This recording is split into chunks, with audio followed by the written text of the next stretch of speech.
advancing psychological science for the well-being of family. As a faculty of psychology, we strongly believe that international collaboration is not merely an academic formally, it is a necessity. Parenting practice are deeply intertwined with cultural value, religious belief, socio-economical realities, and historical tradition. Therefore, understanding intensive parenting requires us to listen to each other, compare perspective, and learn from each other with humility and openness. I deeply appreciate the hard work of the organizing committee, moderators, and all parties involved in making this webinar possible. It also expressed my gratitude to the participants, students, researchers, practitioners, and professionals whose presence reflect a shared dedication in the well-being of children and family. I hope this webinar not only broadens our academic horizon, but also inspiring future collaborative research, joint publication, student exchange, and more international webinar like this years to come. May I pray that IPAC become a meaningful platform for sustainable scientist participants. Finally, I was all speaker, fruitful presentation, and all participant and enriching and inspiring discussion. Thank you very much. Assalamualaikum warahmatullahi wabarakatuh. Waalaikumsalam warahmatullahi wabarakatuh. Thank you so much, Dr. Dewi Satika, for your warmest welcoming speech. For the really today's, we have a really good spirit today, of course. Okay, thank you, Sally. Thank you so much, Doctor. All right, ladies and gentlemen, moving on. We also have amazing welcome speech from the Vice Chancellor of Corporations Universitas Islam Bandung, Professor Dr. Ratna Januarita, SH LLM, MH. Okay. Yes, the time is yours, Doc. Yes, thank you, Sally. Bismillahirrahmanirrahim. Assalamualaikum warahmatullahi wabarakatuh. Good afternoon and probably good morning and even good evening maybe to our esteemed speakers and also participants joining us from across the globe, and also the Dean Bu Dewi, Dean and faculty members of Faculty of Psychology. It is actually it is an honor to me to welcome all of you today's in this international webinar. So this event is hosted by Faculty of Psychology at Universitas Islam Bandung in prestigious collaborations or partnership with our global partners, Department of Psychology, Lingnan University, Hong Kong, and also Faculty of Humanities, University of Pretoria, South Africa, Faculty of Psychology, University of Warsaw, Poland. Poland. So today's gathering is actually a kind of reflections or maybe such demonstrations, or a showcase, to the fact that while we are separated by the vast distance and diverse time zones, even from the bustling streets of Hong Kong to the historic landscapes of Warsaw, and also from the vibrant heart of Pretoria to our home here in Bandung, West Java Province, Indonesia. We do hope one day all of you will come in person, to our university. So by bringing this study of the human mind and behavior provides us with a universal language, psychology. And in an increasingly complex world today, especially just in the recent days, where something happen, and hopefully it won't become a catastrophe, started in the Middle East, in this complex world. So the challenge we face by the social, clinical, or maybe developmental do not stop at national borders. By bringing it together, the unique cultural perspectives and academic rigor of these four institutions, we aim to foster a dialogue that is not only intellectually stimulating but also globally inclusive. And the theme today's webinar was chosen to reflect the intersections of our diverse expertise, of course. So we are here today.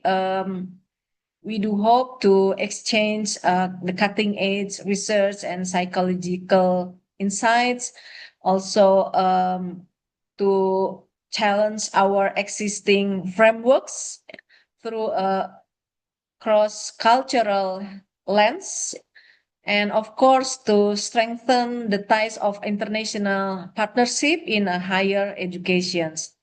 So to our distinguished speakers, Prof. Vivian Mio Chilun, PhD from Lingnan, also Minister Jacomian Mueller, PhD from Pretoria, Prof. Katarzina Lubieska, PhD from Warsaw, and also Ibu Dr. Ihsana Sabriani Baru Alogo, MSI Psikolog from Indonesia, UNISBA. Thank you for your willingness to share your time and of course the insights and wisdom. And thank you also to Sally Astuti, the moderator.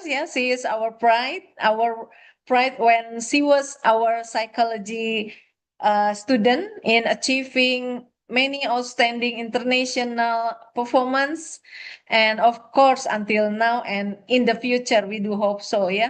And also to our participants, both online and maybe offline, we encourage you to engage deeply, ask questions, and embrace the wealth of knowledge being shared today.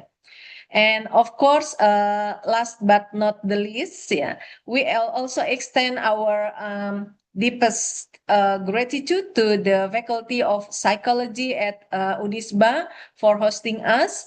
And your vision and commitment to international academic exchange have created a vital bridge, allowing scholars across 3 continents to connect and make these global collaborations possible. And of course, this is a wonderful and productive wrap-up prepared by Ibu Dewi before the tanggal 5 on the 5th of March Bu Dewi will complete her duty as the dean, and I hope this is a productive, wonderful and productive wrap up of your pengabdian tuh Teh Sally of your pengabdian dedication. And without further ado, let us begin this journey of collections learning. We do hope we can create a kind of knowledge management, so we can become a learning organizations, and we hope this webinar serves as a bridge that connect our faculties and inspires future collaborations that of course transcends the geographical boundaries. So by saying Bismillahirrahmanirrahim, I officially open this international webinar. Have a fruitful discussion and barakallah. Assalamualaikum warahmatullahi wabarakatuh. Waalaikumsalam warahmatullahi wabarakatuh. Thank you so much, Prof. Thank you so much for Thank the you. welcome to our international webinar tonight. Such a really good insight. All right, everyone, before I continue, maybe I will again remind you to fill out the pre-test that already sent in the chat so you can access it. And then you can freely to do it before we go into the session. All right, ladies and gentlemen, before we continue to the next agenda, we will have the group webinar photo session. So for all of the virtual participants, please open up your camera, giving your best smile, and get ready.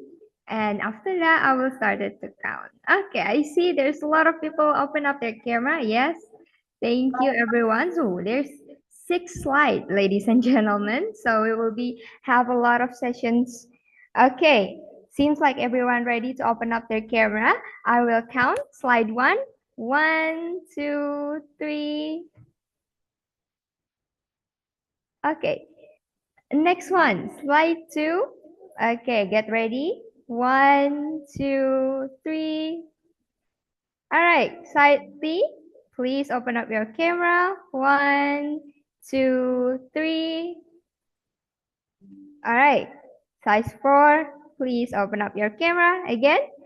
1, 2, 3. Okay, slide 5. Please hold on to your greatest smile. I will count. 1, 2, 3. Okay, and then the last one, slide 6. All right, 1, 2, 3. All right, thank you so much, ladies and gentlemen, for giving your best smile and best energy. I hope the energy and positive vibes, also smiles, can be spread to all people around us today. All right, ladies and gentlemen, we have to come to session where we have been waiting for. Allow me, before that, to read the CV of our distinguished moderator who will lead the session. The committee perhaps can share screen the CV of the moderator first. We have a really distinguished moderator today, actually, that we're really amazing, that going to be leading us the panel of the session from our best speakers here. The committee move you. All right. Seems like the committee has a really difficulty a little bit, but furthermore, you already might seen her in the poster. Yeah, she's really a great psychologist that I know. She's also one of my lecturer, the best lecturer of all time too, when I was becoming a student. So here they are, the curriculum vitae of the moderator that going to be leading us today. All right, from the first one, she's really great psychologist, the education to get a bachelor degree and master degree from the Bandung Islamic University, Universitas Islam Bandung, and she's really focusing on the clinical psychology. And she got the doctoral program in Pajajaran University and also Leiden University in the Netherlands since 2022. And the working experience she has are really amazing. So there's a lot of that you can see on the screen. The lecturer at the UNISBA or Bandung Islamic University, practicing clinical psychologist, the head of psychology laboratory, head of the clinical psychology department, researchers, and also competency assessor. But there's also professional competency that she had, a cognitive behavioral therapy therapist, and many much more, mostly on the clinical psychology, counseling, developer of a lot of programs that you can see on the screen, and the expert, of course, of the consultant, and many much more. Thank you so much for coming here with us, Miss Indri Utami. Yes, she's really amazing moderator that going to be leading us today, and is really happy to help you and here in with us. What an excellent achievement also that you had, Miss Indri. And now I will pass the screen to yours. Thank you so much, Miss Indri. Yeah, thank you, Sally Astuti, for the greetings. Okay, good afternoon, good morning, good afternoon, good morning, or evening, according to the time. Distinguished guests, respected speaker, and dear all participants. On behalf of the organizing committee, I would like to warmly welcome you on today's event. Thank you for taking the time for us for being in this international webinar. We really appreciate your presence and enthusiasm. Okay. I hope everyone is doing well and ready for an insightful and engaging session. Today, we are honored to have remarkable speakers who will share valuable knowledge and perspective with us. Professor Katarzyna from University of Warsaw, Poland. Hello, Professor Katarzyna. And then Jacqueline from University of South Africa. And Ibu Dr. Ihsana, of course, from Indonesia, from our beloved Universitas Islam Bandung. So before we begin the session, I will briefly introduce our speaker, Professor Katarzyna Lubiuska. Hello, Professor. Good afternoon. Salam alaikum. Waalaikumsalam. Hello, I will introduce you to all the guests and participants. Professor Katarzyna Lubiuska is a distinguished scholar and academic leader at the University of Warsaw, where she serves as a professor in the Human Development and Education Unit, Department of Psychology. Okay, she teaches at the undergraduate, graduate, and doctoral levels, contributing extensively to the education and mentorship of future psychologists and researchers. Professor Lubiuska holds 2 master degrees, one in educational science and another in psychology, as well as PhD in psychology. She earned her habilitation degree at the University of Warsaw and was subsequently awarded the prestigious academic title of professor by the same institution, and reflecting her outstanding scholarly achievement and contribution to the field. She also has academic leadership and professional roles. In addition to her teaching and research responsibility, Professor Lubiuska holds several prominent leadership positions, head of the Parenting and Attachment Laboratory at the Department of Psychology, University of Warsaw, and also as the chair of the Polish chapter of the Society for Emotion and Attachment Studies. Through this role, she has significantly advanced research on parenting, attachment, emotional development, and family dynamics, both in Poland and internationally. She also holds international collaboration and fellowship, has strengthened her academic profile through international fellowship and collaboration, including with University of Texas, USA, Tilburg University of Netherlands, and University of Constance, Germany. Also, Professor Lubiuska has received numerous awards recognizing her excellence in research and scientific achievement. She had led and participated in many national and international research projects.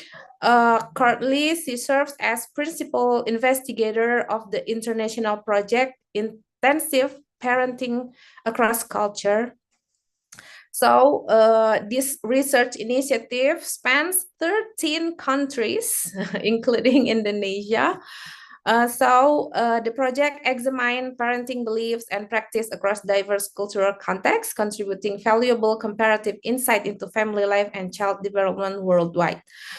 Her scholarly contribution, highly respected expert in family psychology and parenting research. She has authored numerous peer-reviewed research articles, academic books, chapter, and scientific publication in leading international journal.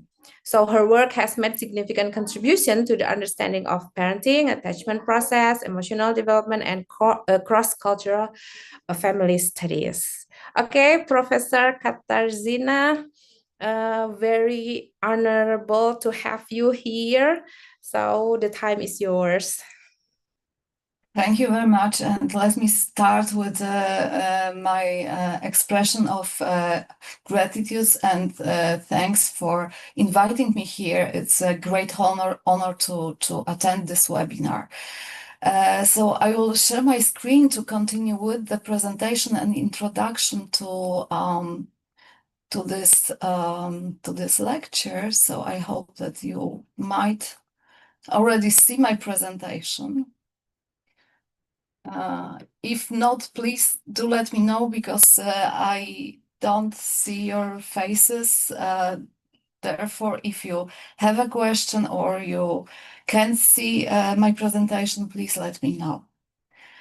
Okay, so first of all, I would like to introduce the content of my presentation. So I will briefly introduce the concept of intensive parenting. Then I will focus on the question that should be actually answered in a close future, hopefully, why and which parents may be intensive in general. Then I will get into the IPAC project that you already so nicely introduced, which stands for the Intensive Parenting Across Cultures. I will introduce its aims and the results, and I will end my presentation with a summary of what we have achieved so far.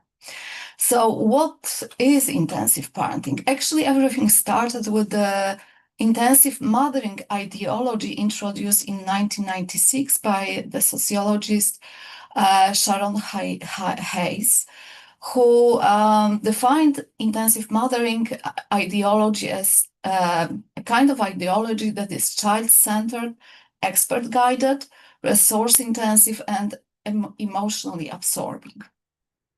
Actually, since that time, many years have passed. So we could see today really a huge field of novel field, actually, of studies on intensive parenting.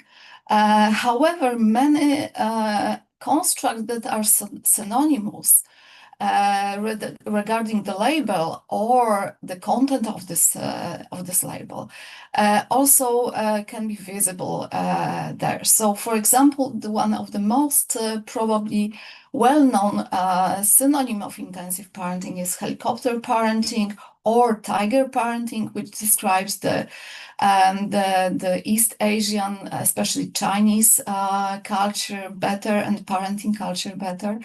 But also we have other synonym labels for this phenomenon. A majority of the labels that describe intensive parenting refer to the prefix over used before describing type of parenting that is actually overdone, so to say, toward children by parents. So we have labels like over-parenting, over-protection, over-indulgence, and so on. In general, we also have to say another important aspect of intensive parenting, which might be associated with the cause of intensive parenting, which relates to anxiety, parental anxiety, which might be a kind of a ground for intensive parenting. So just to summarize another aspects of intensive parenting, we have to say that intensive parenting is defined through different measures which are not homogeneous, because they are tapping into different parenting aspects like ideologies, worries, behaviors, attitudes as well, and parenting dimensions like well-known and well-studied so far: warmth in parenting, control, including psychological control or autonomy support. Additionally, intensive parenting is also treated as a single parenting dimension or a style, for example, the style that is composed of interaction between warmth and control used by parents. However, we didn't really find the support for it in our previous study.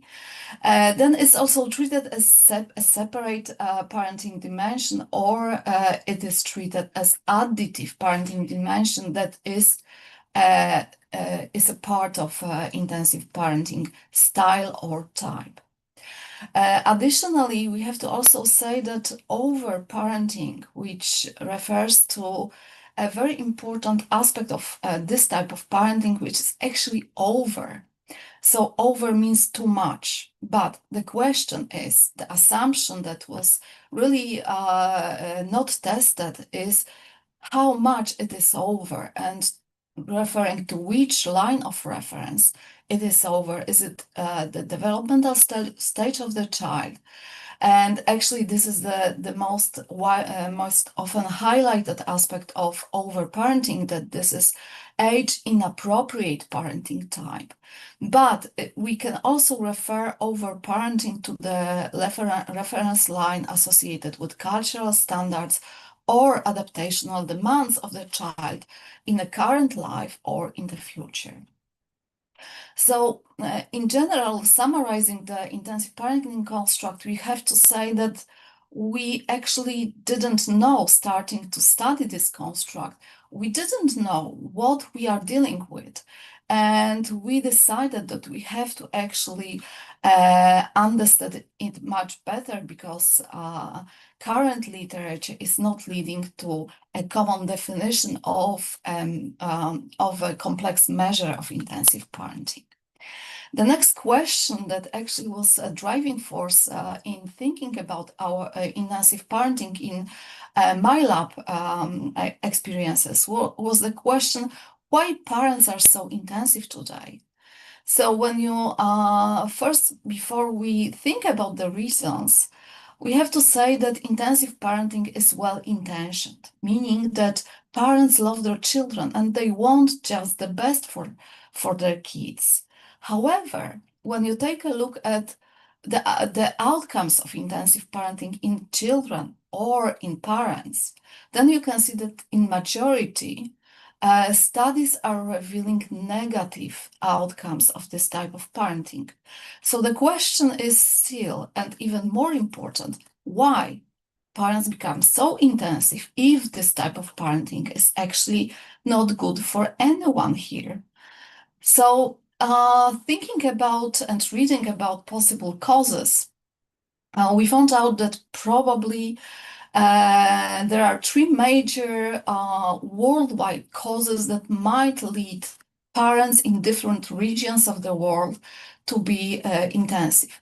One is culture, another one refers to economy, especially income inequality, distressed not in an indirect study, not using the intensive parenting data by Debke and Zilbotti, and also environmental wealth, which might also be a kind of explanatory factor in why parents become intensive. And it is often cited that intensive parenting is a white, highly educated female form of parenting in middle-class families in individualistic societies. But this assumption actually was never tested using the data that were developed to test this assumption. So, which parents, on the other hand, at the individual level of families, which parents might be intensive?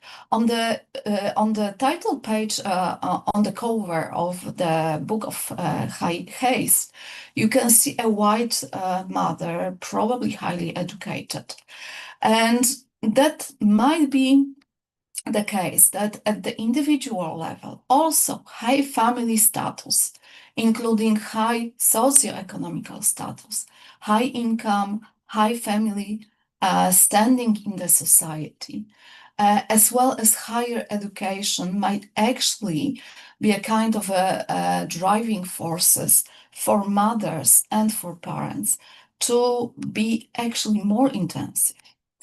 So to answer those questions, we knew that we have to develop a measure that would tap into different aspects of intensive parenting. Namely, we were focused at behaviors of parents.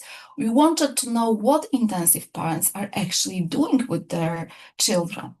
Secondly, developing a measure, we knew that we have to validate the measure, and not only validate the structure of the measure across different countries and cultures, but also to validate the measure using another measure of parental involvement in daily caregiving. So that was another step that we knew we have to undertake. And finally, having the measure that is validated, we knew that we can approach to study the phenomenon and its correlates across cultures. So to answer the first question, we needed to develop the new measure, which we actually did in the Polish part of the study. The process of the scale development was very long, as you see here on this figure, so I will not go through each step of it. However, I will just indicate that we collect 16 preliminary, 16 measures of intensive parenting and its synonyms. And then we developed the item set that aimed, focused at mothers, asking them 155 questions regarding how do they behave toward their children aged between 6 and 12. So that was the primary preliminary item set.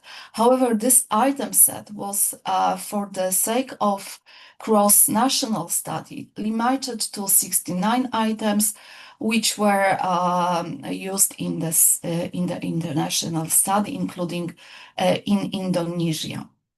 So having the scale, we have to analyze the structure, validate the structure across cultures, and also to test its predictive validity regarding maternal involvement in daily caregiving tasks. And then we wanted to study contextual incentives of intensive parenting usage in different cultures by studying mothers. This is how the IPAC project was developed. After having the measure, we invited many colleagues and scholars from other countries to take part in the study. We invited 14 colleagues from 14 countries, and currently we have one publication. We have data almost collected in all countries. However, we are already in the publication process and writing grant proposals. So what were the aims and hypotheses of this international study? So first of all, as I mentioned, we studied close to 200 mothers, sometimes more, sometimes less, in different countries. And in the international study, we studied mothers of children aged between 6 and 10. And we had two general aims. First, we had to analyze the intensive parenting behaviors scale structure and validate it against the measure of maternal caregiving involvement in everyday child care tasks. Then we also wanted to answer the question in which countries and which mothers may be intensive. Our hypothesis in general addressed positive association between, first of all, in aim 1, intensive parenting behavior scale, and maternal involvement in child caregiving tasks. We expected that mothers who are intensive are actually doing the most daily caregiving tasks at their homes. So that was the validation hypothesis 1.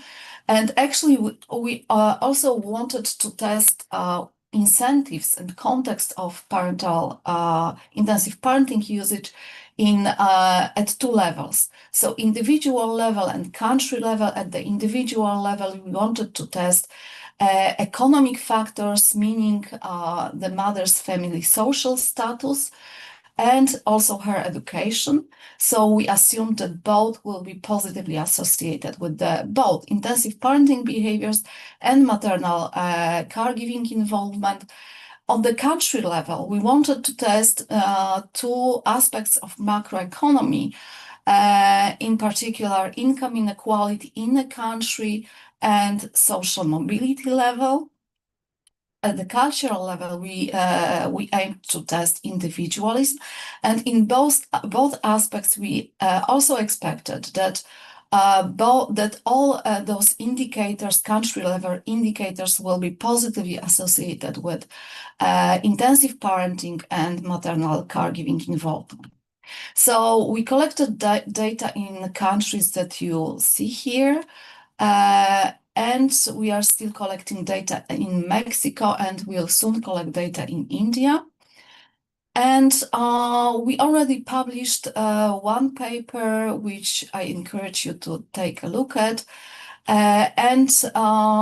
This paper was based on the data from 11 countries. So first of all, our question, what is the structure of intensive parenting and whether intensive parenting level is associated with maternal involvement in daily caregiving? So to answer the first question, we found out two main pillars of intensive parenting, which we called need-frustrating parenting aspects and need-supporting parenting. I will start with the blue one, so the group of need-supporting parenting, which refers to actually well-known parenting dimensions in parenting literature of autonomy, support, engagement, which is more or less similar to sensitivity, and rules settings, which stands for behavioral control.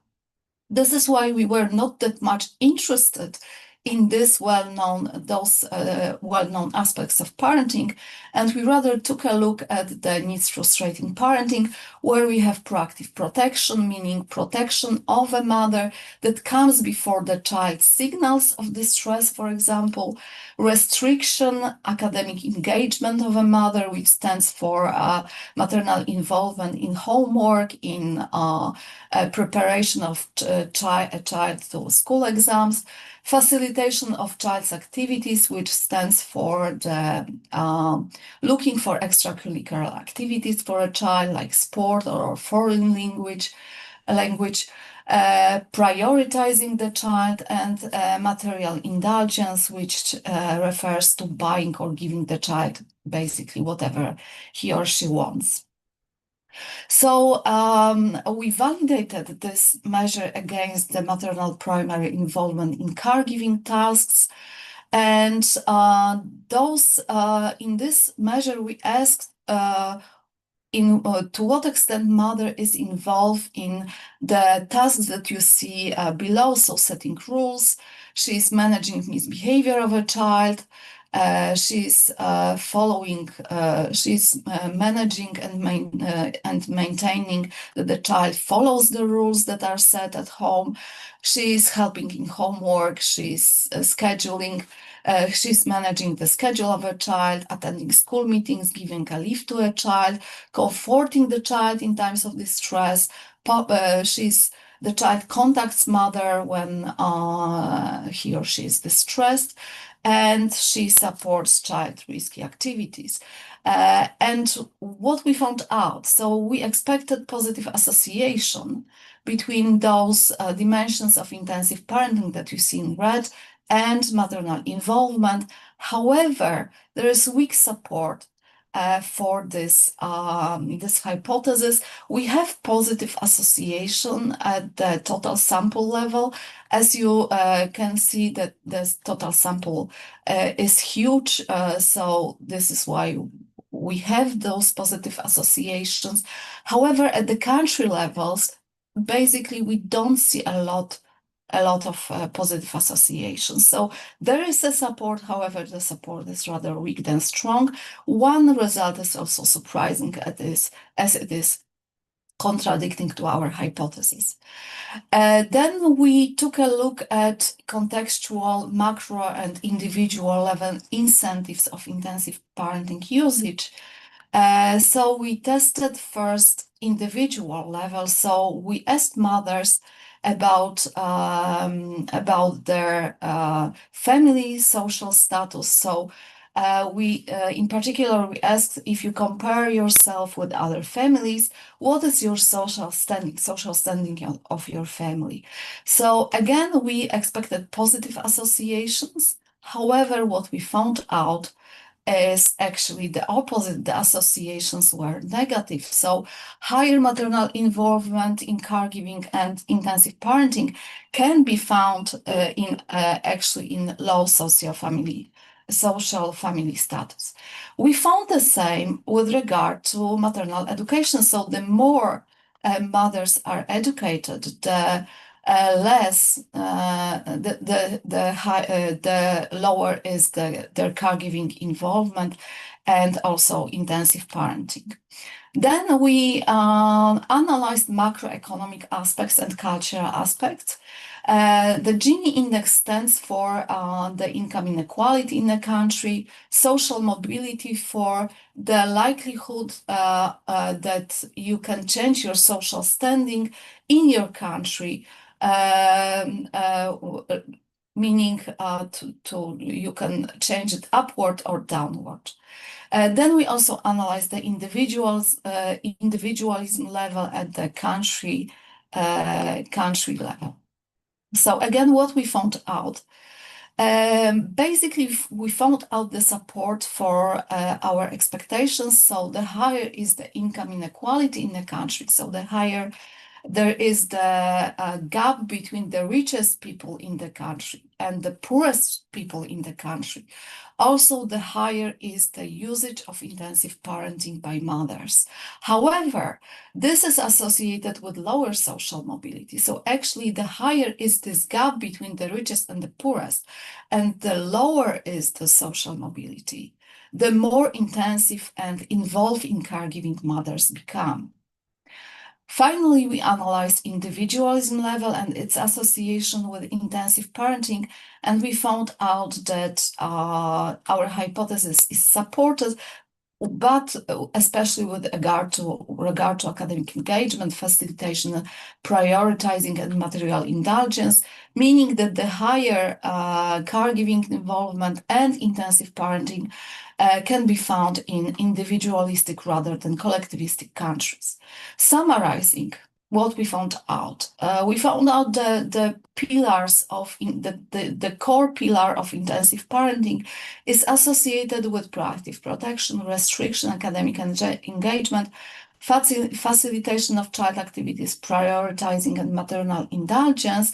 However, our assumed label of child needs frustrating parenting needs to be tested, because it has to be asked why prioritizing the child by a mother might be not good for children. So it's rather the assumption with a question mark than the label that we recommend to use in the future. And summarizing, what are micro stimulators of intensive parenting at the individual level? Low family social status, low maternal education. So this is actually against the literature, the assumptions, widely taken assumptions, and also against our hypothesis. So there is a need of study individual level incentives of drivers of intensive parenting. And macro stimulators of intensive parenting are associated with high income inequality in the country, low social mobility, and high individualism. Thank you very much for your attention, and I will stop sharing the screen. Just a moment, which might be. And I don't know whether we have questions now or later, but thank you. Okay, thank you, Professor Katarzyna. Very insightful presentation. It's also fascinating research finding about this intensive parenting, but we will hold the questions after all the speakers giving the presentation. Thank you. Okay, now I would like to say hi to the second speaker. Dr. Jacqueline Muller, PhD. Hello, Dr. Jacqueline. It's very nice to have you here. I will introduce you to the participant first. Dr. Jacqueline Muller is a dedicated scholar, lecturer in the Department of Psychology at the University of Pretoria, where she has been serving since 2013. And over the year, she has established herself as committed academic, researcher, and mentor in the field of psychology. Dr. Muller holds a strong and distinguished academic records. She holds bachelor's degree in health science and social services. Also, bachelor degree in psychology from University of South Africa and awarded with distinction. She holds master degree in psychology and PhD in psychology from the University of Pretoria. Her doctoral studies were supported by the prestigious DCI NRF Innovation Doctoral Scholarship, reflecting both academic excellence and research potential. She joining the University of Pretoria, Dr. Muller has been actively involved in teaching undergraduate, graduate, and also doctorate student. Her dedication to teaching is matched by her commitment to fostering critical thinking and research skill among her students. And research and scholarly contribution, Dr. Muller is actively engaged in research, particularly in the areas of children, parenting, and family dynamics. She has presented her work at numerous national and international conferences, contributing to scholarly dialogue within the global academic community. She has authored and co-authored many academic publications. Her most recent publication titled Intensive Parenting Behavior Scale, Exploring its Factor Structure Among South African Mothers, and demonstrates her ongoing contribution to understanding parenting practice within diverse cultural and social economic contexts. So this research further strengthened the empirical foundation for parenting studies in South Africa and beyond. Okay, Dr. Jacqueline, the place is yours, time is yours. Thank you very much. Assalamu alaikum. Thank you. Let me quickly try and share my screen. If you could all confirm that you can see my screen. Yes, we can see your screen. Thank you. Let me just move it across. Sorry, I'm sitting with two screens here. I just want to ensure that I can see what I'm sharing.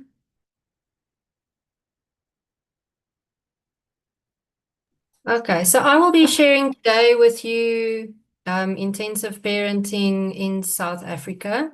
And essentially, I'll talk a little bit first about the what the context of South Africa looks like in terms of parenting, as well as in terms of research, and then talking a bit about the findings that we had here in South Africa.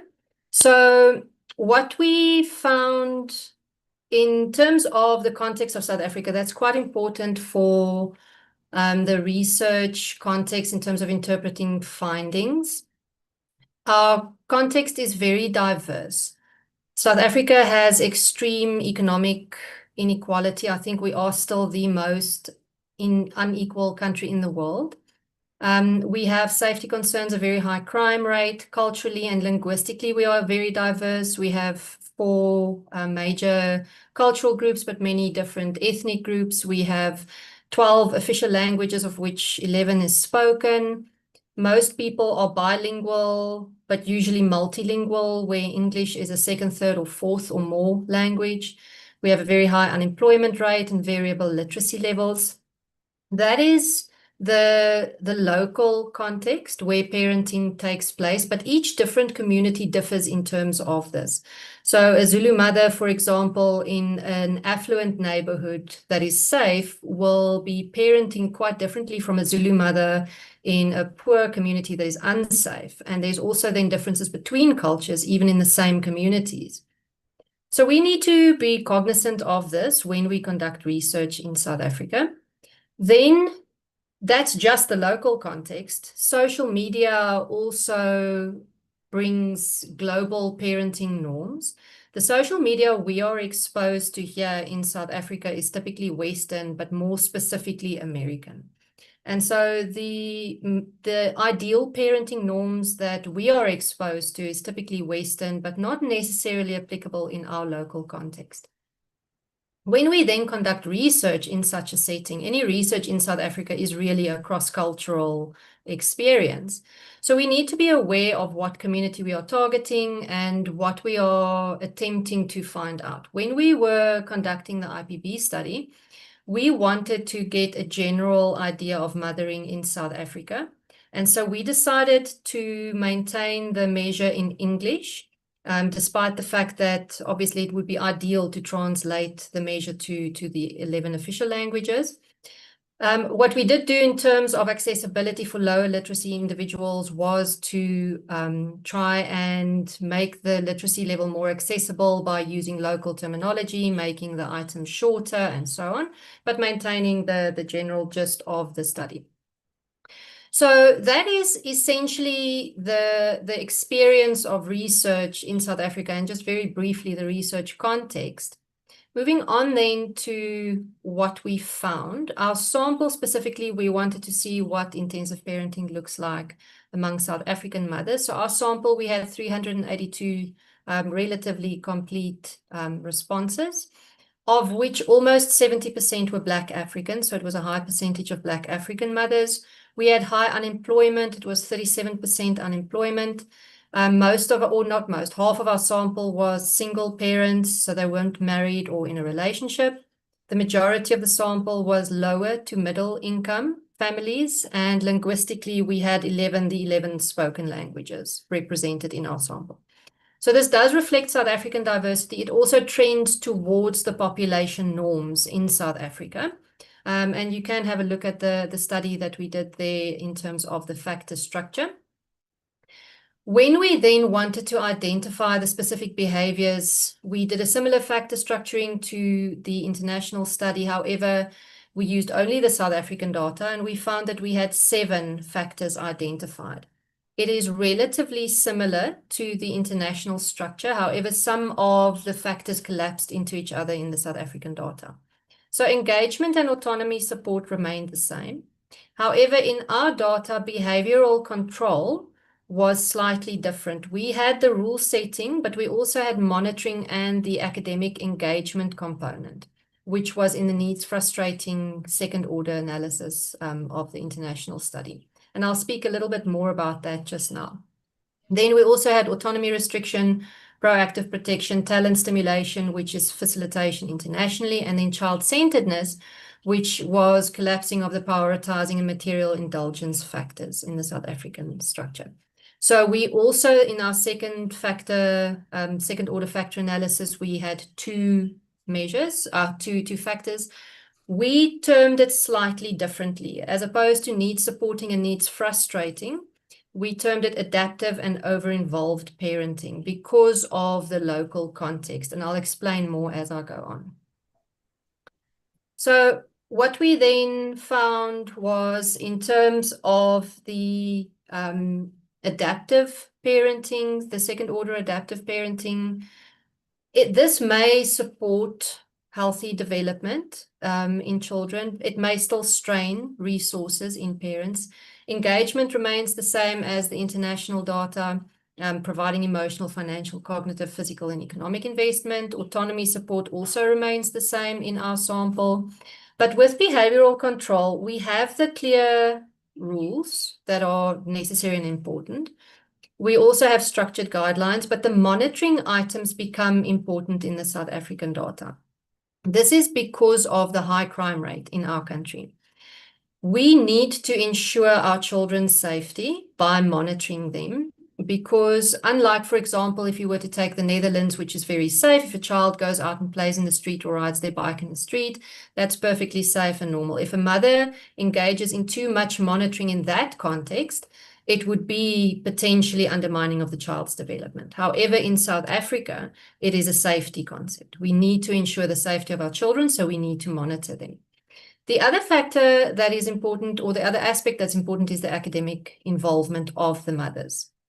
In our country, we have a lot of educational and socioeconomic inequality, and sometimes in rural schools we see this at quite an extreme extent. So in such instances, involvement of the mothers in academic contexts is important to ensure that the children perform better and potentially encourage upward social mobility. So even though the academic involvement was internationally in the needs frustrating second order factor, for us it was part of behavioral control in our data to ensure the upward social, or well, to ensure that children perform better. Just to give you an example then of how schools can potentially look in South Africa, I want to point out that this is the extreme. This is not the norm, but just to indicate what schools can potentially look like in under-resourced areas. The two images on the left, in rural areas which are very under-resourced, schools might not have power, they might not have water, electricity. Textbooks might sometimes come very late in the year. Teaching staff may be under-resourced. They may or may not have enough teaching staff. And so even though this is obviously the extreme, it can happen. The more normative experience is the image on the right for rural schools. However, it is important. We do not have in typical schools, rural schools, or even urban schools, where it's a lower socioeconomic status community. There might not be things like blackboards or projectors or things like that. So it is very important to bear this in mind, which is why academic involvement of mothers or engagement in the children's academic context is so important. If we then look at the over-involved intensive parenting factors, what this again may limit the development of the child. It may also strain resources, but there's a lot of cultural and contextual nuances here.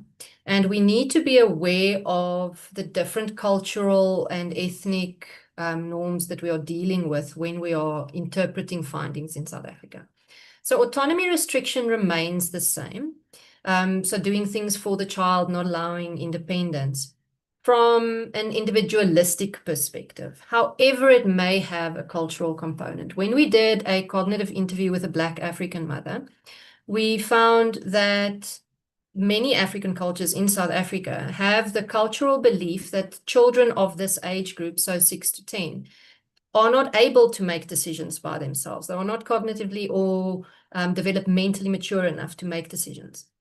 Therefore, it is the mother's responsibility, and in this regard, it's actually a good mothering behavior to make decisions on behalf of the child. So autonomy restriction, the same behaviors that would be undermining in a Western context, is actually not so in certain African contexts. It's actually a cultural norm. Then proactive protection, similar, shielding children from risk, similar to the lawnmower parenting or curling. However, again, in South Africa, contextually, there may be a need for it. If we are thinking of rural families that are very far from a clinic or a hospital, for instance, and do not have transport or access to public transport, if a child climbs a tree and breaks their arm, it's very difficult for the child to get to a clinic or a hospital. And so parents do need, in such a context, to proactively protect children where they cannot foresee potential harm that is problematic in terms of addressing such harm.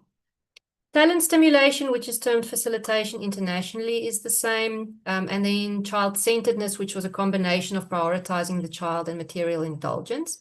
This was then also collapsed in our child-centeredness. It does require a lot of parental sacrifice.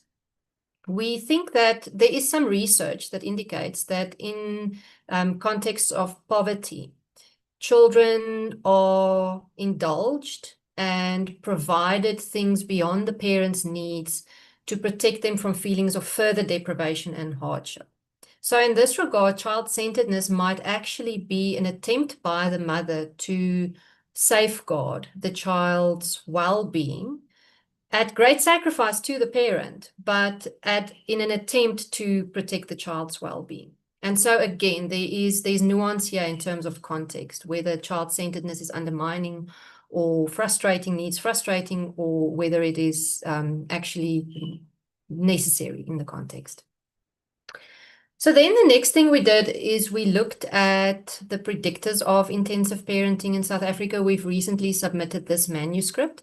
So we looked at the predictors across 4 domains. We looked at parental dimensions, Skinner's parental dimensions of warmth, structure, and psychological control, as well as 2 items of guilt. We looked at child characteristics, we looked at family structure and resources, and we also looked at the environmental context. So the strongest predictors across all domains, both adaptive and over-involved behaviors, was the Skinner's parenting dimensions and guilt. Warmth, structure, and psychological control predicted most intensive parenting behaviors.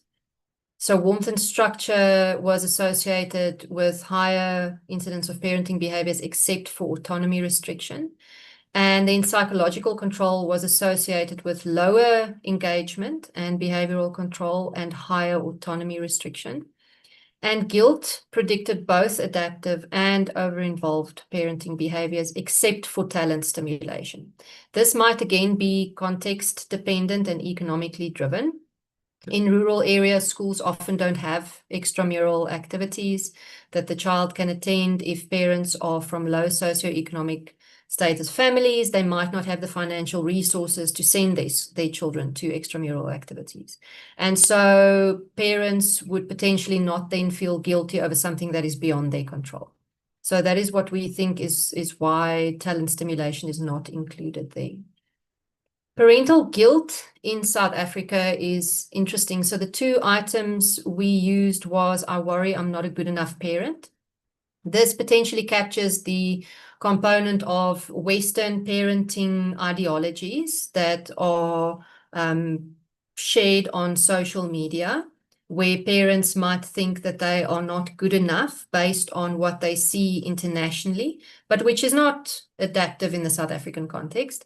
And the other item was, I feel bad if I am not at home with my child. This might capture guilt associated to socioeconomic status and providing for the family. Most of our sample was low to middle income families, single mothers. And so such mothers would often work more than 1, maybe 2 jobs in order to provide for the family. And so she would be unable to be at home as much as she would potentially want to be. Also in South Africa, public transport, people often live quite far away from where they work. And transport can take anything from half an hour up to 2-3 hours to get to where the mother is working. So mothers would spend quite a large amount of time away from home. So when we look at guilt then across the 2 domains, both overwhelming, over-involved, and in terms of adaptive parenting behavior, this guilt, because of the social norms, but also because of socioeconomic status, might drive parents then to overinvest emotionally as well as practically.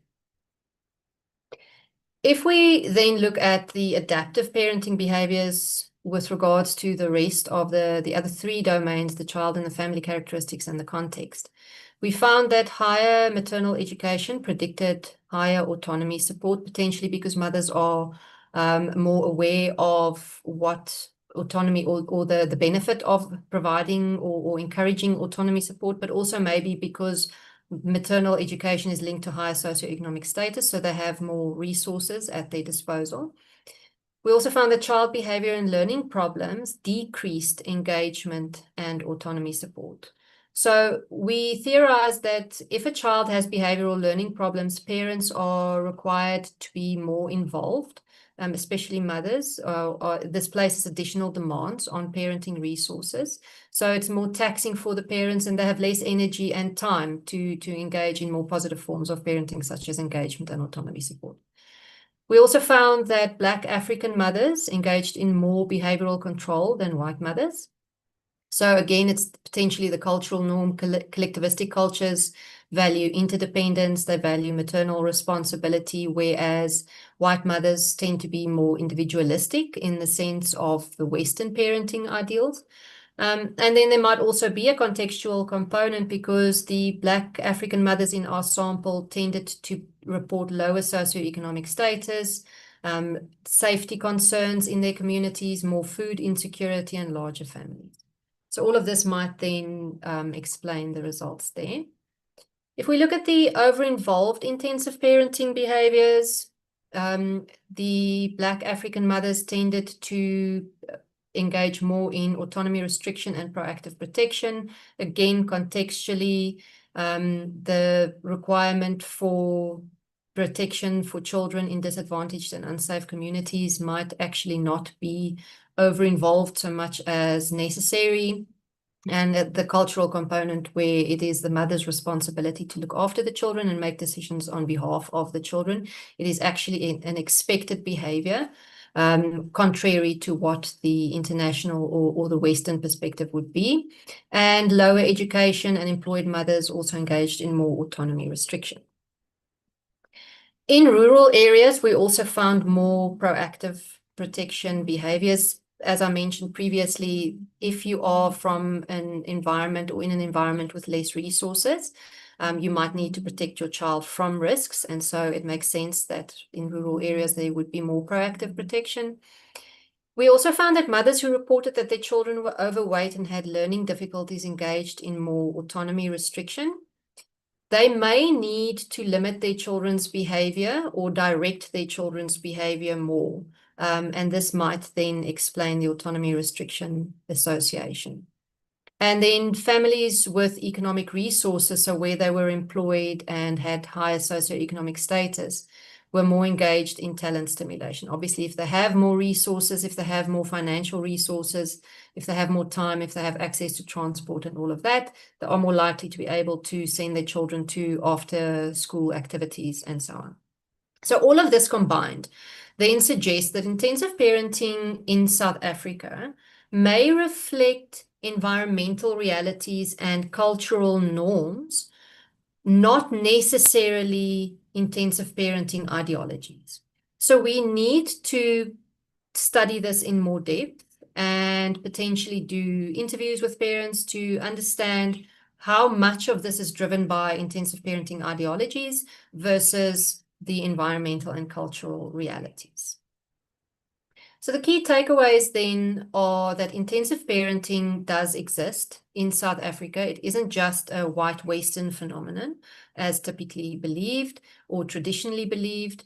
It has adaptive and over-involved forms, but in South Africa, what constitutes over-involved is very contextually and culturally dependent.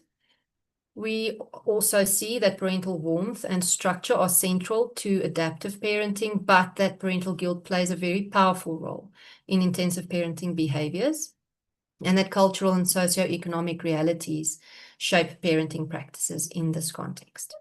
So what this then means for parenting support, any interventions that are developed in this context needs to address parental guilt, but it should be context specific. We should prioritize warmth and structure, but we need to recognize that safety and economic constraints may influence parenting behaviors. And as a result, we need to avoid pathologizing over-involved parenting because it may be contextually or culturally dependent. So any interventions need to be culturally sensitive and geared towards the specific communities in which they are going to be implemented, because there is no one-size-fits-all parenting intervention or advice that works in South Africa because it is such a multicultural society. So that is it from my side. Thank you very much. Let me stop sharing. Okay, thank you, Dr. Jacquemin, for the insightful presentation and also sharing with us your result of your research, which is very challenging with the diversity of the subject in South Africa. That's really interesting. Okay, so we will going to hold the question and then we're going to move on to the third speaker, Ibu Dr. Ihsana Sabriani Boru Alogo. Halo Ibu. Okay, I will introduce you to the participants. Dr. Isana Sabriani Borologo is a psychologist and researcher specializing in children's subjective well-being, bullying, parenting, and resilience. She actively collaborates with international scholars and contributes to large-scale multinational research projects. She holds education from the bachelor degree, master degree, and PhD in psychology from University of Pajajaran, Indonesia, and also in advanced cross-cultural psychology course in Tilburg University, the Netherlands. She serves as principal investigator and project coordinator in Indonesia for several major international studies, including Children's World International Survey on Children's Well-Being, 35 countries and 25,000 child participants in Indonesia. Intensive parenting across culture, of course, 13 countries research. Children's understanding of well-being and child neglect, teachers' knowledge, attitude, and experiences in 5 countries. Her work focuses on children well-being, bullying victimization, family and school climate, and cross-cultural parenting. She have so many publication and academic impacts, 15 international journal articles, 3 book chapters in international handbook and encyclopedias, so many citation and age index in Scopus. She has published in leading journals such as Child Indicators Research, Journal of Adolescent Health, Children and Youth Service Review, and also Journal of Current Psychology. She also assistant editor in Child Care, Health and Development Journal, editorial board member in Child Indicator Research, BMC Psychology and Psychohumaniora, and also reviewer for numerous Scopus Index International journals since 2019. We proudly presented you, Ibu Isana. The time is yours. Thank you, Indri, for the nice introduction. Good afternoon to everyone, but good early morning to Jacomine and Katarzyna and the IPEC team that attended this webinar. Okay.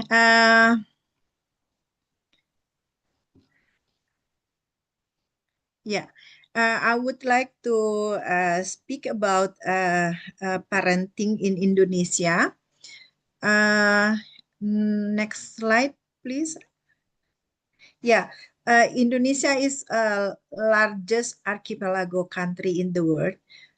Culture emphasizes collectivism and family-oriented, respect for elders, harmony and social balance, and strong family bond. Family play a central role in a daily life, child rearing, and decision making. Education is highly valued in Indonesian society. Many families invest heavily in children's schooling and emphasize academic achievement. Indonesian mothers see as a warm and caring, a place where her children can share their stories, or usually we call it in Bahasa Indonesia as curhat. And parenting in Indonesia usually is carried out by the mother, while father plays the role of head of the household and earns a living. Next slide. Okay. This is a convenient sampling. Yeah. I know that Indonesian is huge, but this is a convenient sampling. We collected data using Google Form and 203 mothers involved in this in this data collection. And age is about 26 to 52, mostly married and majority employed. moderate and middle income range, and mostly bachelor degree holders. This suggests the sample represents urban, relatively educated Indonesian mothers, as explained by Katarzyna earlier. Yeah.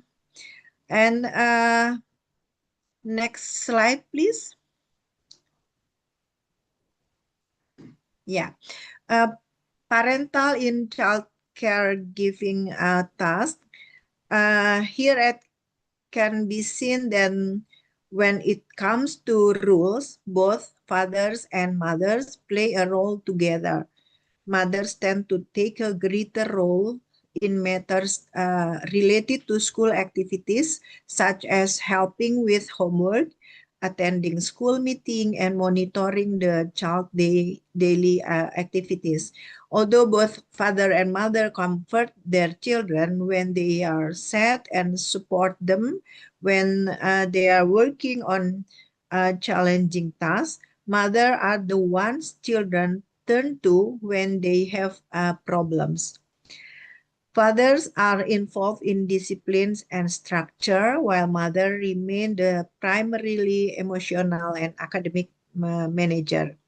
So when children in Indonesia have homework, usually mother accompanied them to do their homework. This reflects traditional gender roles, and mother as a primary regulator, father as an authority figure. Next slide, please. Yeah, in academic achievement, Indonesia high percentages of improving grades, intensive exam preparation, and asking about grades and helping with schoolwork. However, 37.4% or percent never do homework for the child, although the mother accompanying their children, but they will not do their children's homework. Suggest limit to over involvement. And there is a strong academic monitoring, but not extremely over functioning, like doing homework for the child. They show strong academic involvement, but not necessarily over direct control, like doing tasks for the child. This suggests high academic achievement orientation, but not fully intrusive academic control.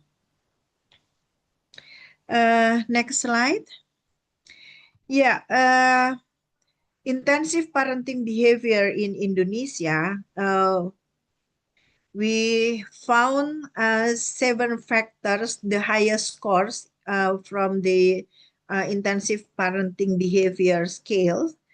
That is behavior control, knowledge solicitation, mother child regulation, personal autonomy support, investment, financial investments, achievement pressure, and behavioral control, rule setting. What does this pattern mean? As you can see, intensive parenting behavior that we analyze from IPB scales different compared to what Jacobins had presented before. Behavioral control, mother frequent. Next slide, please. Yeah. Nah, behavioral control for knowledge solicitation. Mother frequently monitor children activities such as asking about school daily, checking friendship, requesting explanation for decision. That indicates strong supervision culture. In collectivist society, monitoring is often interpreted as caring, not intrusion. Next slide.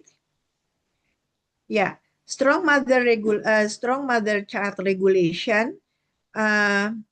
Mother actively guide emotion and behavior such as immediate comforting, frequent praise, calming anxiety, and structuring emotional responses. This show high emotional involvement and regulation support. This align with intensive parenting child-centered model. Next slide. Yeah, presence of autonomy support. Interestingly, autonomy support is also high in encouraging independence and letting children solve problems and allow children to learn from mistakes and supporting independent decision. This is very important because it balances structure with independence. It shows Indonesian mothers are not purely controlling. They combine structure with independence support. Next slide. Yeah, investment. It is about investment in time and money. Mother dedicated free time, invest their energy, provide best education and resources, and emotional attention. It reflects the belief that child success depends on parental effort. This classic intensive parenting ideology, particularly in Indonesia, as we can see. Next slide, please. Yeah, achievement pressure. There is a frequent grade monitoring and test preparation involvement and academic improvement focus. Academic success is central for parenting identity. Usually people will ask in Indonesia that where their children go to school and what kind of school, or in older children they will ask about they are going are they going to university or something like that. So academic success is central for parenting identity. Next slide.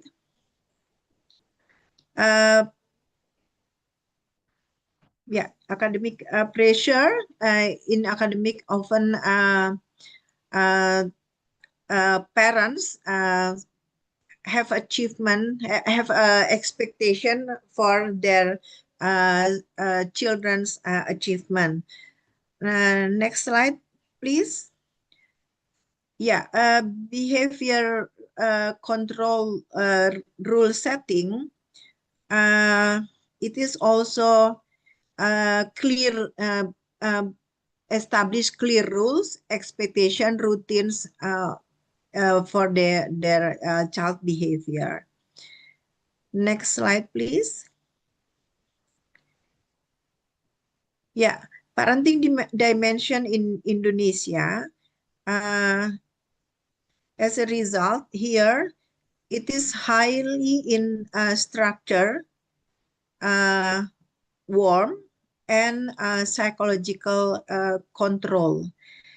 High structure is clear rules, strong monitoring, organized routine, and high warmth is emotional closeness, supportive relationship, and low psychological control are less guilt in induction, less emotional manipulation, and less control over thoughts and feeling. Yeah, next slide. Now, overall parenting style in Indonesia, this combination, I can say like it is like authoritative like parenting in collectivist culture context. Yeah, high structure, high warmth and low psychological control. Associated outcomes, better regulation, academic competence, and social competence. Next slide. Yeah, Indonesia is a collectivist. So the structure, the pattern of the parenting is structure, warm and low psychological control. So this suggests that structure relational model of intensive parenting within a collectivist culture. The findings indicates that Indonesian mothers demonstrate a structure yet relational approach to intensive parenting, characterized by high behavioral control and rule setting, strong emotional warmth, substantial time and financial investment, and relatively low psychological control. This pattern align with, like I said before, authoritative like parenting style embedded with a collectivist cultural context where structure reflects social norm of hierarchy and responsibility, and warmth reflects relational closeness. Okay, I think, yeah, next slide. Implication for parenting support in Indonesia, strengthen the warmth, yeah, and prevent excessive achievement pressure, and promoting healthy autonomy, and increase fatherhood, father involvement, because in Indonesia, father like only play roles at the finding the financial for the family. And then also parents in Indonesia suggested to reduce parental stress and remain culturally sensitive. And I think it is important for Indonesian mother or parents to broaden definition of child success. It is not only about academic achievement, but other things also important. Oke, terima kasih. Ya, sama-sama Ibu. Thank you for your presentation about the findings in Indonesia about intensive parenting across culture. So now maybe we're going to open the question session. If there anybody in this webinar wants to ask question, you can ask me. If the question is Indonesian, I will translate it to English. Okay, the finding is very interesting. Starting with Katarzyna developing the scales, and then Jacqueline and Ibu Isana is doing the research in the different country. So I find it very interesting that in South Africa, the active protection is interpreted as the safety for the children, and the proactive protection in Indonesia is interpreted as caring. Yeah, that's different. That's very culturally sensitive. And also refer to the subject is from Indonesia, is the subject is most of all are married, and from the South Africa, most of the subject is single parents. Yeah, that's really adverse finding that make the finding is really interesting. Yeah. Okay, there are already questions. I will read the questions. The users of parenting styles are children. Is there any research on parenting that uses children as respondents? So it's the children who assess their parents' parenting styles. So Dandia, who you refer to ask to answer your questions, or to all the speakers?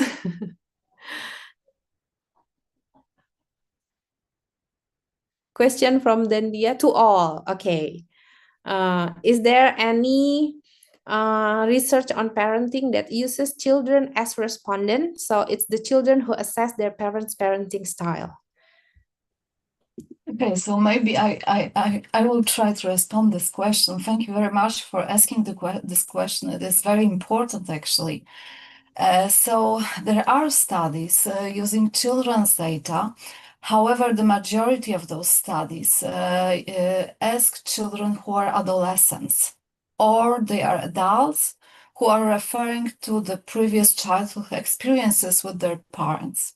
This is why we wanted to assess children and mothers and mothering in the age of preliminary school, because we wanted to see what mothers are actually doing before children approach adolescence and identity crisis, and also hypothetical deductive thinking. The answer is yes.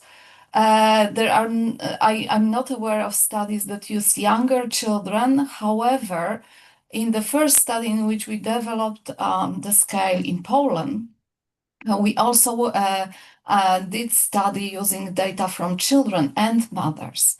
This is extremely difficult for us to collect this data set. This is why we are just right now finalizing a paper using the sample of 118 mothers and their children. And we assessed child development as well as maternal parenting behaviors. We didn't ask children in this study about perception of parenting. However, we asked about different variables that are addressing child-related, parenting-related outcomes. And so there is still a study that is going on. We are continuing collecting our data. So we will need to wait for it, but the perception of parenting is not actually collected from children. So we only have outcomes of children, developmental outcomes of intensive parenting. Okay, thank you. Dandia, is there any more question? Okay. Okay, is there any more question? If you want to ask it in Bahasa Indonesia, I will translate it to the speakers. I will answer the question from Dandia, Indri. Oh, okay, Ibu Isana. Yeah. Yeah, as Katarzyna just said, yes, there is a research that uses children as respondents to assess parenting style. We usually do that, yeah, to children to report how they perceive their parents, their parent parenting style. Children's perspective are important because they experience parenting directly and can provide valuable insight.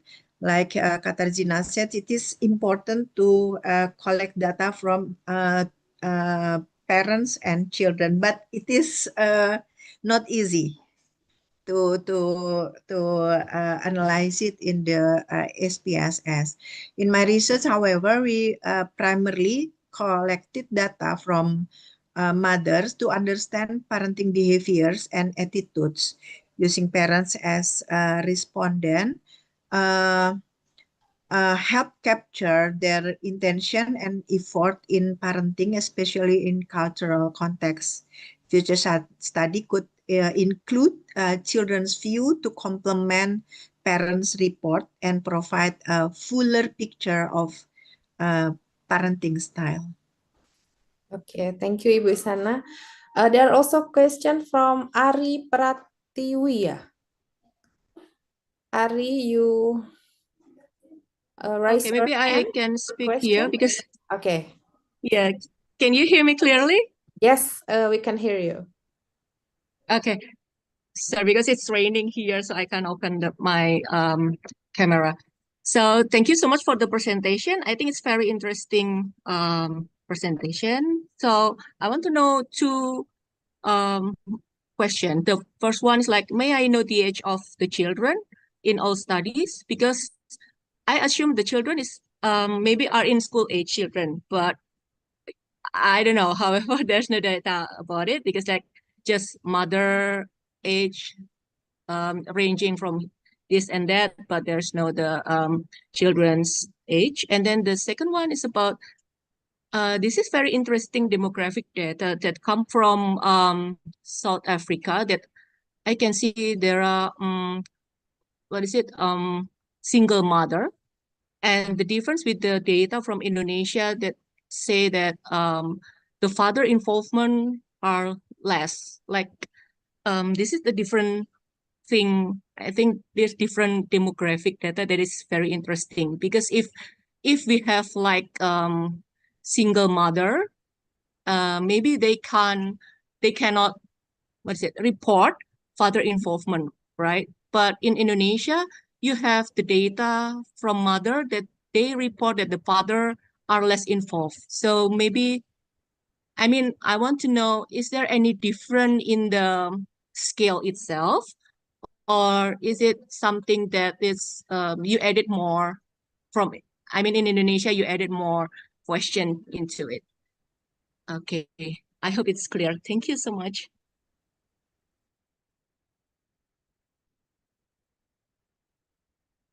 Okay, maybe I will answer about the Indonesian, or Katarzyna will explain about the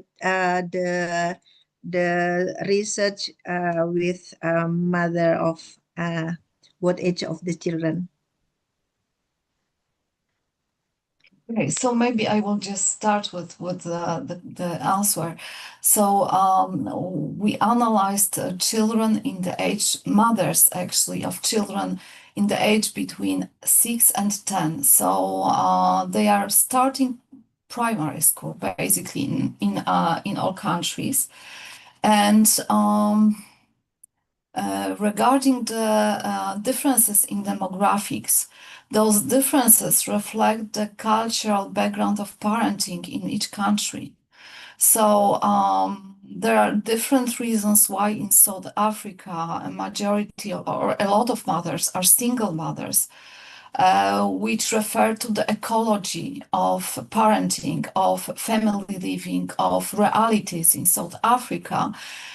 In Indonesia, on the other hand, I think that the Muslim religion as well as a culture is rather fostering family living in which you have not only fathers in the family, but also extended families, including grandparents, for example. So there are indeed the demographic differences between countries. In Poland, for example, I have to say, more or less similar distribution of single and married mothers. So there are differences. The question whether the structure of the scale is associated or might be associated with this demographic variable, the answer is yes, that is very likely. Also, the outcomes of intensive parenting and the costs for parents might be associated with this demographic variable. Single parenting is much more resources needing and energy consuming than extended family parenting. So that should be actually studied in the future. And thank you for this note, because I think it's really very important to see the broader perspective, not only the ecology of the country and the way of the family lives and safety, but also the reality of families and the structure of the family. Thank you. Yeah. Maybe I will answer about the study in Indonesia. Father involvement can differ based on family structure, such as single mother household versus two parents household. In single mother families, father may less involved or absent, which affect reported involvement level. In Indonesia, mothers often report low father involvement, which may reflect cultural or social factors. The father is exists, yeah, but may report that the father involvement is lower. Differences in father involvement between countries or family types highlight the importance of considering demographic and cultural context in parenting research. Understanding these differences helps explain variation in parenting styles and child outcomes across a region. But I think it is good ideas for future research, Jacomine and Katarzyna. Yeah. Thank you, Sanaya. I'll also just add to the South African context. So we had 52% single mothers, or single caregivers, I should say, because the South African context is a little bit unique in that the family structure is quite variable. Specifically in the Black African cultures, where if, for example, a mother is working, a grandmother will be the mother of the children and act as the mother, or an aunt might look after all of the siblings' children at any given stage.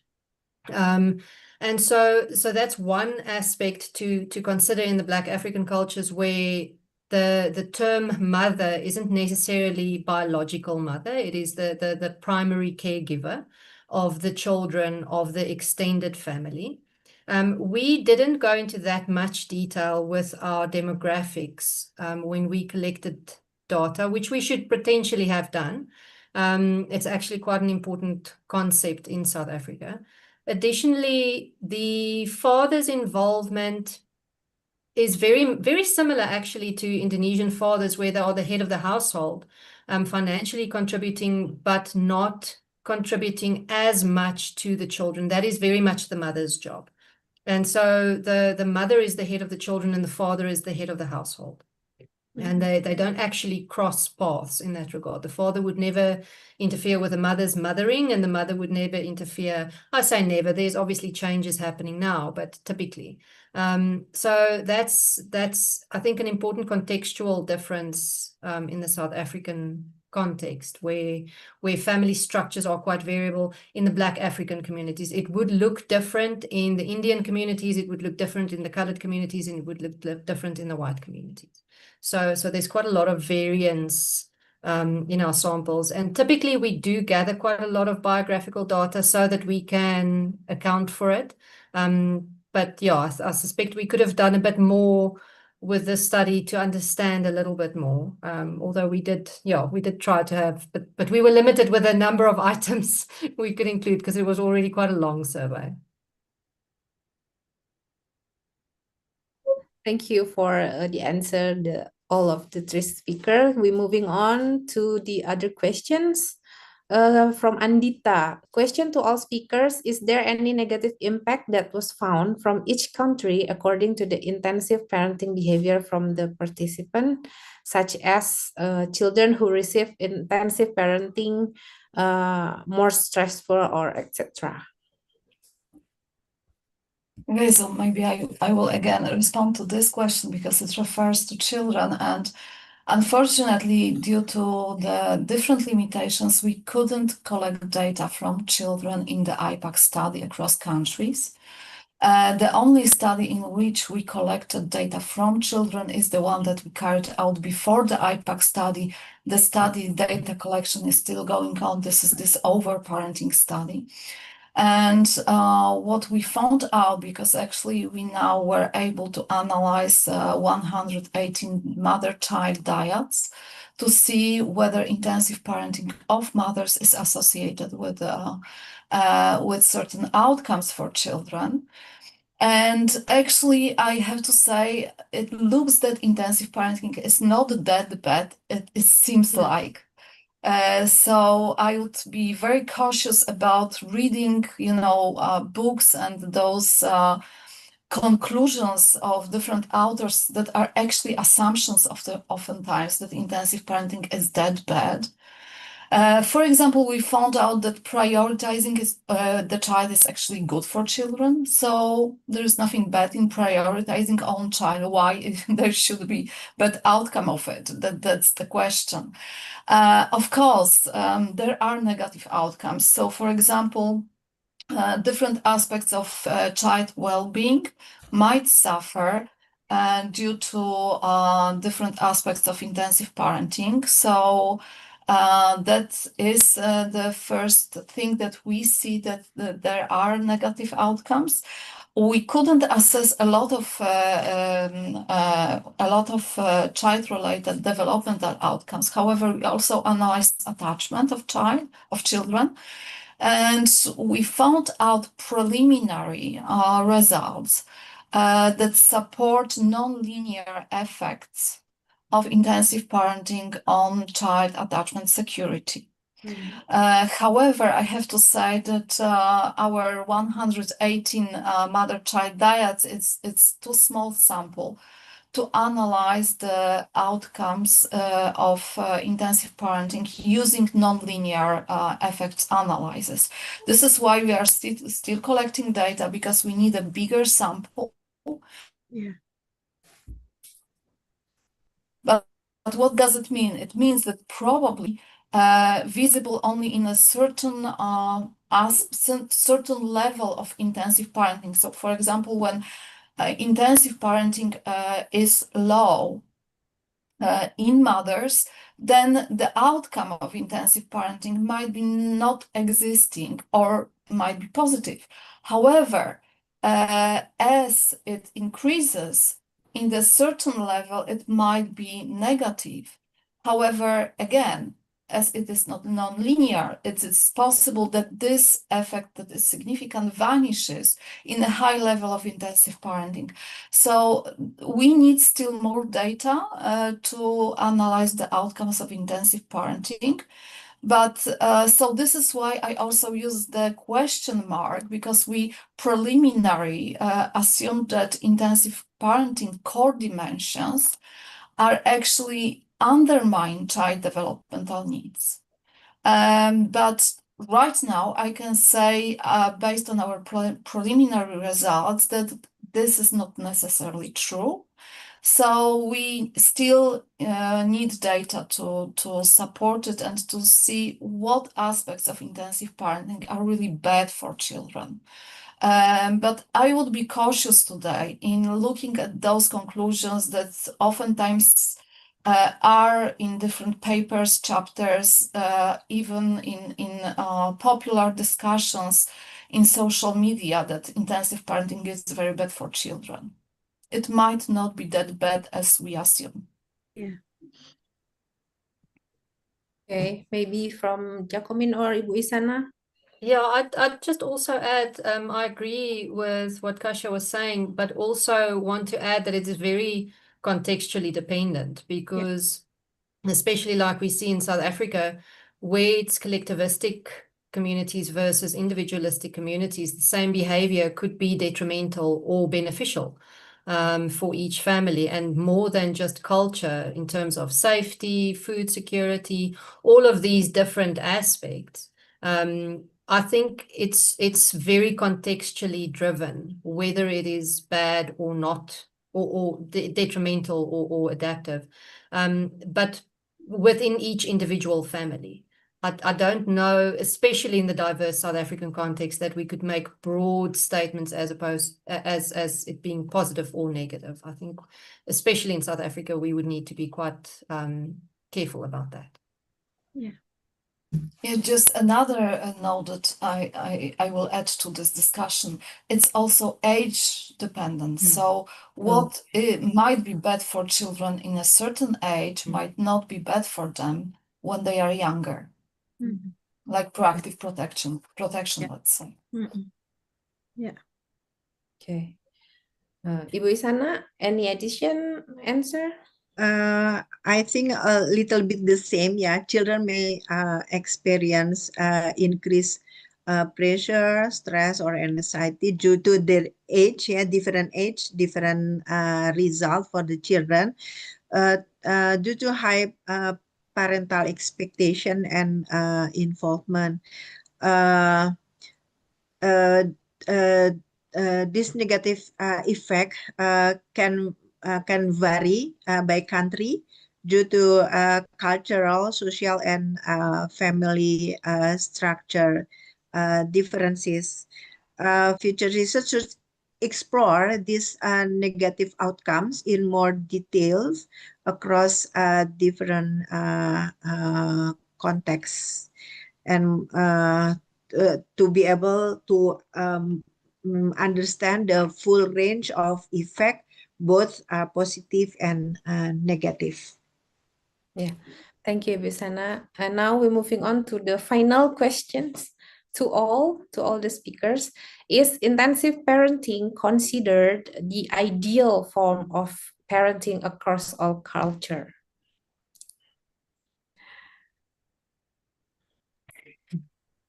Okay, maybe I will answer again. So, from my perspective, it's discussed oftentimes as a golden standard.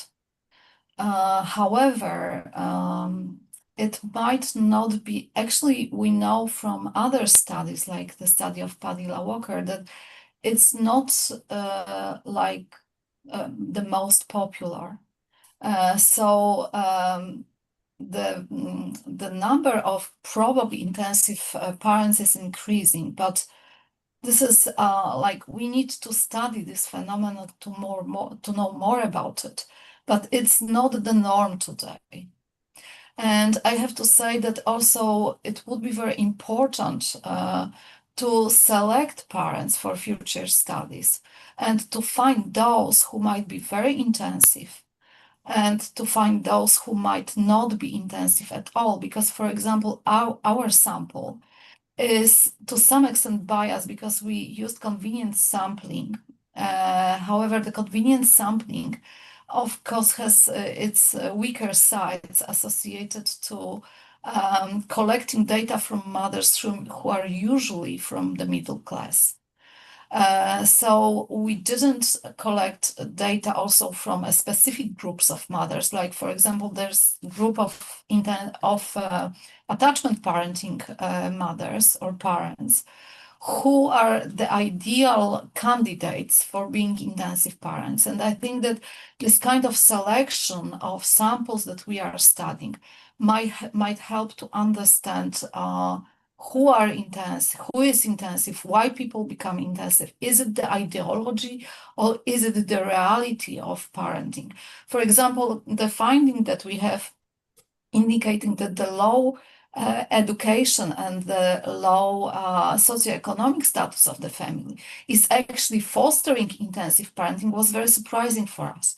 But what it might mean that what is the driving force of intensive parenting for the middle class mothers in many countries is not the ideology, but it's rather the reality. Because if you are supposed to support the child's autonomy, it's much more energy consuming and it's much more difficult than just controlling the child and telling the child, don't do it, right? Or do it because this is what I want.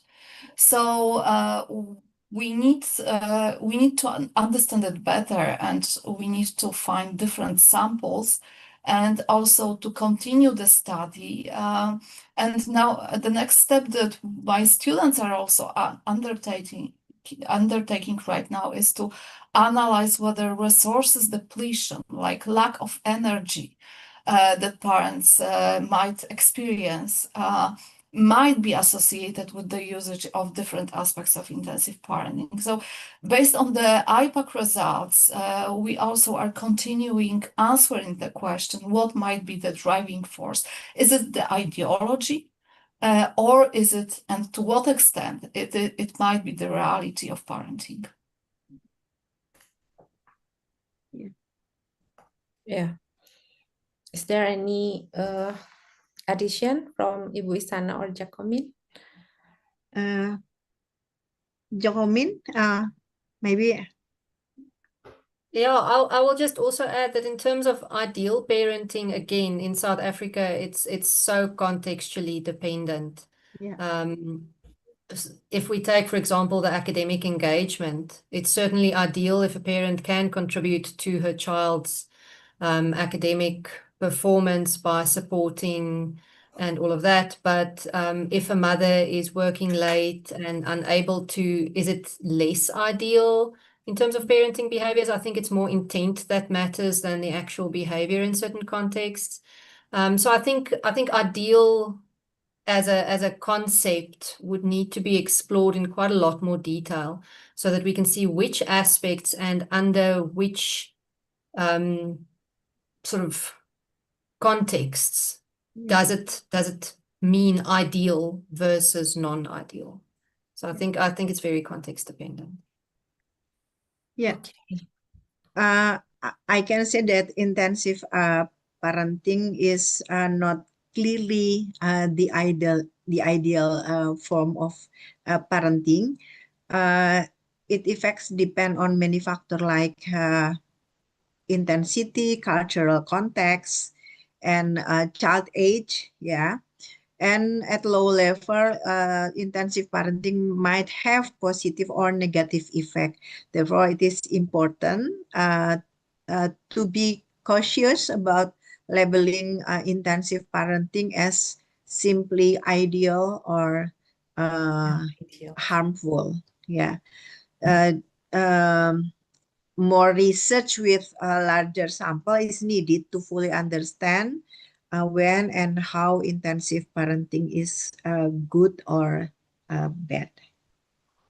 Okay. Just maybe if I can add two words on that. So what we found out looking at macroeconomy might matters as well, because actually we might see that across worldwide countries in which we have a huge gap between the richest people and the poorest people, so countries in which the income inequality is high. In those countries, parents are using intensive parenting because they want to push their children in a social ladder higher. So they want the academic achievements to be there. And this is why intensive parenting might be a very useful tool that actually might be more popular in the future, because income inequality is increasing a lot in many countries, including Poland. So we might observe actually a trend of pushing this intensive parenting as adaptive, even though we don't see the positive outcomes at the level of a child or of a parent. But still, this strategy seems to be adaptive based on the macroeconomy and macro context of living conditions in many countries. Yeah. Okay, thank you to Professor Katarzyna, Dr. Jacomin, and Dr. Isana Sabriani. It's very, very insightful information from the research. Thank you for providing us with the perspective of intensive parenting across culture, which